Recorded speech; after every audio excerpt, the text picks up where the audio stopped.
Graça e paz. Bem-vindos a esta nossa conversa, uma exploração um pouco mais a fundo da lição 3 da Rede.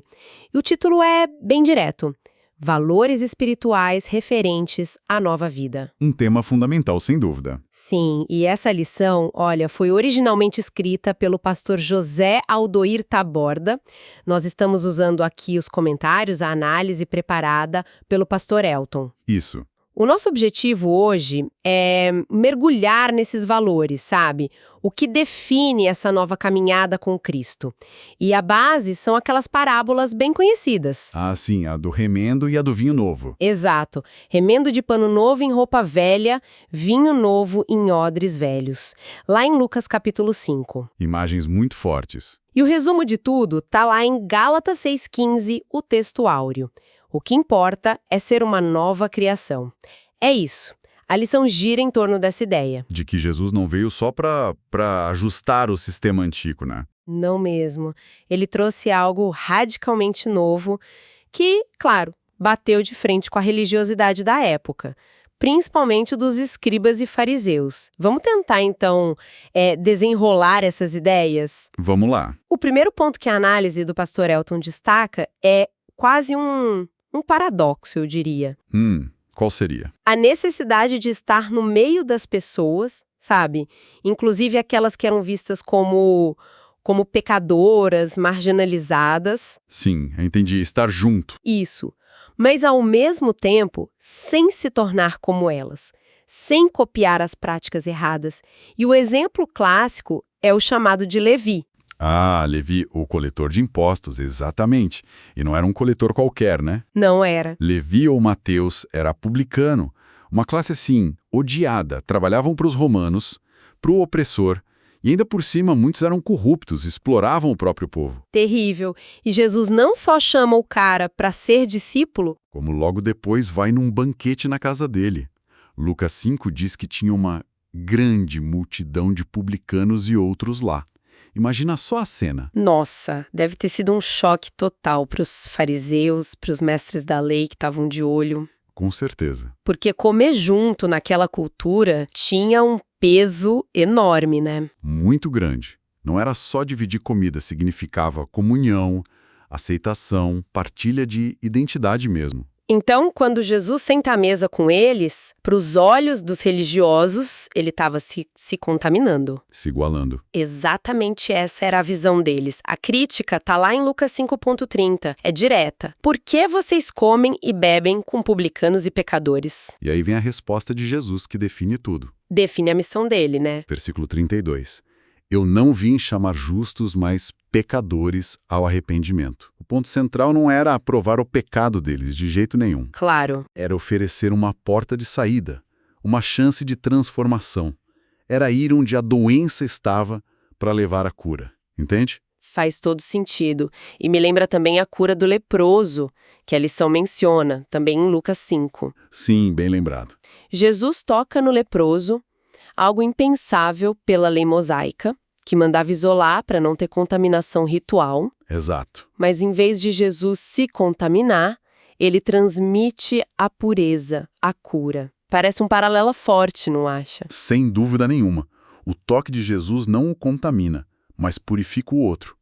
Da mesma forma, a presença de Jesus na casa de Levi não era para ser contaminado, mas para oferecer purificação, um caminho novo. Ele estava mostrando como é o reino de Deus, então. Isso.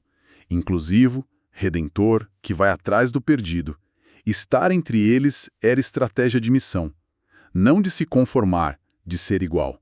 Era levar a luz onde tinha escuridão, sem deixar a luz apagar. Essa tensão é muito atual, né? A lição até provoca a gente a pensar em 1 Coríntios 9:22. Paulo dizendo que se fez tudo para com todos para salvar alguns. Ah, sim. Como a gente vive isso hoje? Como ser relevante, próximo, acessível para as pessoas que precisam ouvir do Evangelho, mas sem abrir mão dos nossos valores, sem ser engolido por uma cultura que muitas vezes vai contra a fé? Onde que tá a linha, né? Olha, esse é o desafio constante do cristão no mundo. Não tem uma receita de bolo, né? Não mesmo. Exige discernimento o tempo todo, depender do Espírito Santo, ter uma identidade muito firme em Cristo. A chave parece estar no propósito. A motivação de Jesus era sempre redentora. Nunca era só para socializar ou para aceitar passivamente. Ele mantinha a santidade e o propósito claros, mesmo nesses ambientes impuros. É buscar a conexão sem perder a convicção. A proximidade é para missão, não para se assimilar. Entendi. Faz muito sentido. E essa postura de Jesus que já causava estranheza por causa das companhias. Sim. E leva a outra crítica que fizeram a ele e aos discípulos. E aí a gente entra no segundo valor essencial que a lição destaca. A questão do jejum. Parece um pulo de assunto, mas está tudo ligado, né? Totalmente ligado. São os mesmos grupos religiosos, os fariseus e agora também os discípulos de João Batista, que vão questionar Jesus. Está lá em Lucas 5:33. O que eles dizem mesmo? Basicamente, olha, os discípulos de João jejum direto, fazem orações, os fariseus também, mas os teus comem e bebem. Tipo, Por que seus seguidores não são tão espirituais ou disciplinados como nós? exatamente isso. O jejum era uma marca importante de piedade, de devoção para eles. E a resposta de Jesus é uma das minhas favoritas. A da festa de casamento É demais, né? é tão inesperada. Ele não entra na discussão teológica sobre jejuar ou não jejuar. Ele muda o foco completamente. Totalmente. Ele devolve com uma pergunta, nos versículos 34 e 35. Vocês podem fazer os convidados do casamento jejuar enquanto o noivo está com eles? Não faz sentido nenhum. Claro que não. Mas dias virão, ele continua, em que o noivo lhe será tirado. Nesses dias, sim, jejuarão. É uma analogia brilhante. Numa festa de casamento judaica, o foco é a alegria, celebrar a presença do noivo. Jejuar seria... Em fora de hora total. Sinal de luto no meio da festa. Exato. E o noivo, claro, é ele mesmo. O próprio João Batista já tinha usado essa imagem para falar de Jesus lá em João 3. Verdade. Então Jesus está dizendo, gente, eu estou aqui. A presença do Messias, o cumprimento das promessas. Isso é motivo de festa, de celebração, não de luto ou daquela busca ansiosa que o jejum muitas vezes representava. Precisamente. Ele não está dizendo que o jejum não vale. Ele mesmo jejuou e diz que os discípulos jejuariam depois que ele fosse tirado. Mas o ponto crucial é a presença viva, real, dele era o fator decisivo naquele momento. Ah, entendi. A relação com a pessoa de Jesus supera, recontextualiza os rituais. A alegria da comunhão com o noivo era o que importava ali. Isso tem uma implicação muito forte sobre o que é a fé, né? Não é só cumprir regra, cumprir ritual, por mais que tenha o seu lugar. Não é o principal. O principal é o relacionamento vivo com Cristo. A presença dele é que dá sentido a todo o resto. Exato. O perigo que Jesus estava enfrentando ali, que existe até hoje, é o da religiosidade vazia. Fazer tudo certinho por fora, jejuar, orar, dar esmola, mas sem a conexão vital, sabe?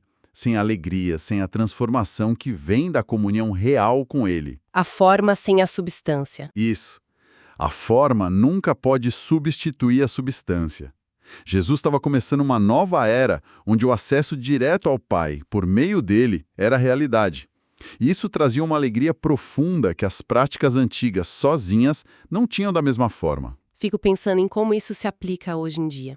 Quantas vezes a nossa prática religiosa pode virar só cumprimento de tabela, rotina? É um risco real. E a gente perde de vista que o centro de tudo é Cristo, é a alegria que a gente encontra nele. Será que a gente não corre o risco de, sem querer, valorizar mais o ritual do que o relacionamento que ele deveria expressar? É uma pergunta que todo mundo precisa se fazer sempre. A religião pode virar um fim em si mesmo, né? Em vez de ser um meio para a gente conhecer e amar Deus e ao próximo. Jesus estava chamando a atenção para o coração da coisa. Ele é o centro. Sim. A presença dele é que importa. E essa presença devia gerar mais alegria do que um foco exagerado em penitência enquanto ele estava ali fisicamente. Depois, claro, o jejum acharia seu lugar de novo, mas como expressão desse relacionamento, não como um substituto. Entendi. Essa ideia de que Jesus traz algo tão novo que reconfigura tudo. Isso. Ele leva direto para o terceiro valor, que é o ponto alto dessa passagem em Lucas 5. a necessidade de ser uma nova criatura. E aí Jesus usa duas imagens muito fortes, do dia a dia mesmo, para explicar algo profundo. Sim, as parábolas do remendo e dos odres, versículos 36 a 38. Curtinhas, mas carregadas de sentido. A primeira, do remendo. Ninguém tira remendo de veste nova e põe em veste velha. Senão vai rasgar a nova, e o remendo da nova não combina com a velha. A lógica é prática, né? Pano novo, principalmente lã ou algodão na época, encolhia quando lavava. Certo. Se você costura um remendo novo numa roupa velha, que já está encolhida, na hora que o remendo encolher, ele repuxa tudo e rasga a roupa velha em volta. Fora que você estragou uma roupa nova para tirar o remendo. A solução piora o problema. Perfeito.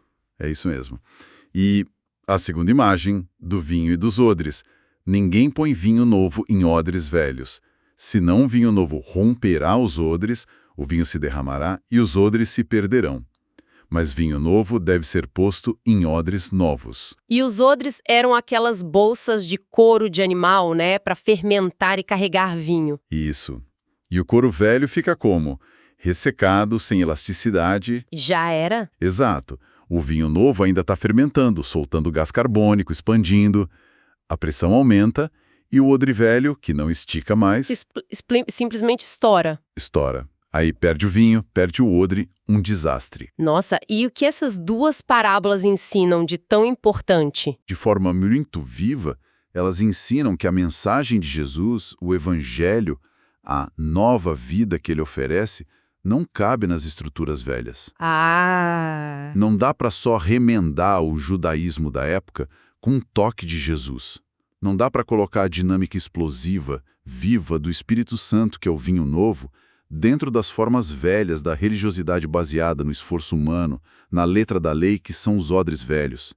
Tentar fazer isso é destrutivo. Então não é uma questão de reforma, de ajuste, de melhorar o que já existia. Não. É uma questão de transformação radical, completa. É o que Paulo chama de nova criação lá em Gálatas 6,15 e também em 2 Coríntios 5,17. Faz sentido. A vida em Cristo não é um upgrade da vida antiga. É uma vida diferente na essência.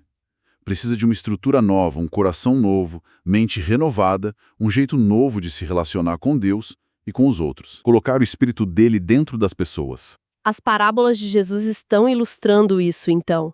A necessidade dessa obra interior transformadora. Perfeito. A antiga aliança com suas leis externas cumpriu seu papel, mas não podia transformar o coração. Era como o odre velho, não conseguia conter a vida dinâmica que Deus planejava. A nova aliança que Cristo inaugurou é essa obra do Espírito que nos faz odres novos, capazes de viver a plenitude do vinho novo do Evangelho. Mas aí vem o versículo 39, que é quase um banho de água fria, né?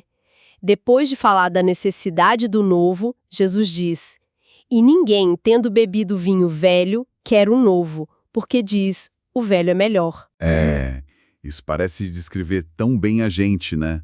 A nossa resistência para mudar, o apego ao que a gente já conhece. É um toque de realismo impressionante de Jesus. Ele sabia que a sua mensagem, por mais libertadora que fosse, ia encontrar resistência. As pessoas se acostumam com as tradições, com a zona de conforto, mesmo que ela seja limitada ou cheia de falhas. É verdade. O vinho velho da lei, das tradições dos fariseus, era conhecido, familiar. O vinho novo, da graça, da liberdade em Cristo, exigia fé, exigia abandonar as velhas seguranças, uma mudança profunda. E muitos, diante dessa escolha, preferiam dizer: "Não, obrigado. O jeito antigo é melhor, é mais seguro." Isso explica muito da oposição que Jesus enfrentou, então. Não era só maldade pura, talvez fosse também um apego sincero ao que eles conheciam e valorizavam. Pode ser. A lei era boa, afinal de contas, mas Jesus estava oferecendo algo ainda melhor: a graça. E aceitar a graça significava admitir que o sistema antigo não era suficiente, admitir a própria necessidade de ser transformado. Perfeitamente colocado. E é por isso que o valor supremo que sai dessa lição, como a gente já falou com Gálatas 6,15, não são as práticas de fora, circuncisão, jejum, rituais. Não. Mas a realidade de dentro, ser uma nova criação. O novo nascimento que Jesus explicou para Nicodemos lá em João 3 é indispensável. Não adianta tentar remendar a vida velha ou colocar o dinamismo do espírito em estruturas antigas de pensar e agir. Tem que nascer de novo. Tem que nascer de novo, se tornar um odre novo pela fé em Cristo. Ok, então, tentando amarrar tudo isso aqui, se a gente resume os valores dessa lição, pensando na análise do pastor Elton, temos o quê?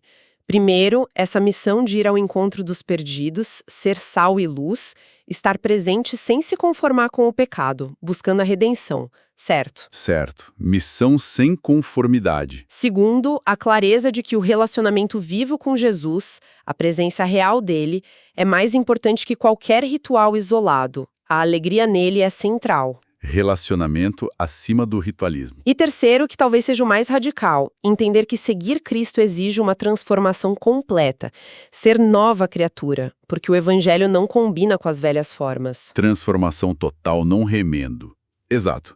As parábolas são um alerta poderoso contra a gente se acomodar, ficar rígido. Elas desafiam a gente a olhar para dentro. Será que não estamos tentando costurar remendos novos de experiências com Deus na nossa velha natureza?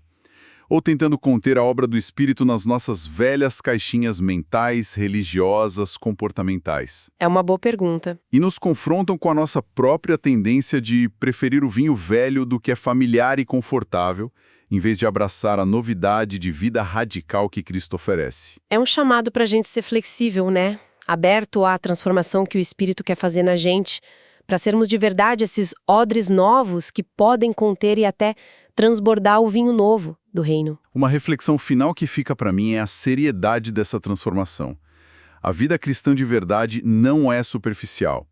Não é só adicionar Jesus na nossa vida que já existia como se fosse um acessório. Não mesmo. É permitir que ele nos refaça completamente, de dentro para fora.